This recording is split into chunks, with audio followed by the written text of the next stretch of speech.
இயேசு கிறிஸ்துவின் நாமத்தினால் உங்களுக்கு என் அன்பின் நல்வாழ்த்துக்கள்.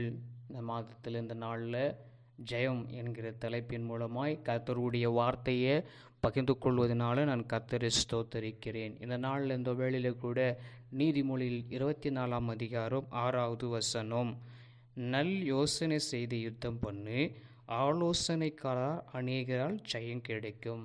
அல்லேலூயா. நல்ல ஒரு யோசனை செய்து எதில் இருந்தாலும் சரி, ஒருவேளை படிப்பிலையாக இருக்கலாம், அல்லது வேலை செய்கிற காரியத்திலேயா, இல்லை வாழ்க்கையிலையா, ஏதோ ஒரு காரியத்தில் நமக்கு நல்ல ஒரு யோசனை செய்யணும். யுத்தம் பண்ணுறதை பற்றி இங்கே சொல்கிறது.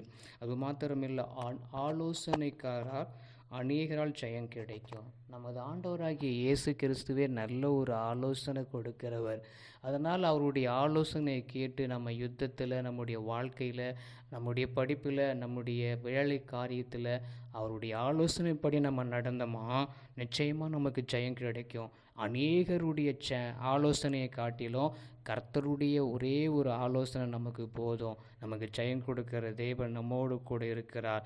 அவ்வண்ணமாக நல்ல யோசனை செய்து யுத்தம் பண்ணி ஆலோசனைக்கார அநேகரால் நமக்கு என்ன பண்ணும், ஜெயம் கிடைக்கும். ஆனால் அந்த ஆலோசனைக்காரி கர்த்தராகிய ஆண்டவர் இயேசு கிறிஸ்து.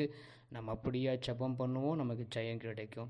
இயேசு கிறிஸ்துவின் நாமத்தை நாங்கள் சொல்லி ஜெபிக்கிறோம். தகப்பனே, உமக்கு நன்றியோடு உமக்கு ஸ்தோத்தரிக்கிறோம், துதிக்கிற ஐயா. நல்ல யோசனை செய்து யுத்தம் பண்ணி ஆலோசனைக்கார அநேகரால் நமக்கு ஜெயம் கிடைக்கணும். நீங்களே எங்களுக்கு நல்ல ஒரு ஆலோசனை கொடுத்து ஆண்டவரே எங்களுக்கு நல்ல ஒரு ஜெயத்தை கொடுங்க ஐயா. நீங்கள் ஜெயத்தை கிடைக்க பண்ணுகிற தேவன். எங்களுடைய வாழ்க்கையில், எங்களுடைய படிப்பில், எங்களுடைய தகப்பனை ஸ்தோத்திரம் ஆண்டவர். எங்கள் வேலையில் ஒரு வேலை எதை நாங்கள் போனாலும் நீங்கள் கொடுக்குற ஆலோசனை சரியாக இருக்கணும். அதில் நாங்கள் ஜெயம் பெற்று வர வேண்டும். ஆண்டவரை ஸ்தோத்தரிக்கிறோம் தகப்பனை. யுத்தம் உம்முடையது, ஜெயம் எங்களுக்கு கொடுக்க போகிறதுக்காக ஸ்தோத்திரம். காரியத்தை வாய்க்க பண்ணி மாற்றத்தை உண்டாக்க பண்ண போகிறதுக்காக ஸ்தோத்திரம். பெரியவர் பெரிய காரியம் செய்யும் இயேசுவின் நாமத்தினாலே.